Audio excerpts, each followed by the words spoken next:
বিশ্বকবি রবীন্দ্রনাথ ঠাকুরের লেখা আজ আমি একটি বিখ্যাত ছোট্ট কবিতা পাঠ করে শোনাব।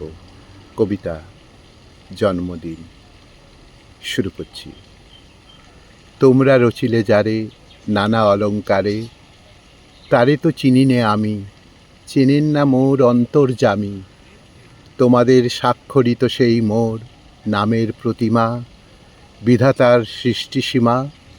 তোমাদের দৃষ্টির বাহিরে কাল সমুদ্রের তীরে বিরলে রচেন মূর্তিখানি। বিচিত্রিত রহস্যের যবনিকা টানি রূপকার আপন নিভৃতে। বাহির হইতে মিলায়ে আলোক অন্ধকার, কেহ এক দেখে তারে, কেহ দেখে আর। খণ্ড খণ্ড রূপ আচ্ছায়া, আর কল্পনার মায়া, আর মাঝে মাঝে শূন্য। এই নিয়ে পরিচয় গাঁথে অপরিচয়ের ভূমিকাতে। সংসার খেলার কক্ষে তাঁর যে খেলনা রচিলেন মূর্তিকার, মোড়ে লয়ে মাটিতে আলোতে সাদাই কালোতে।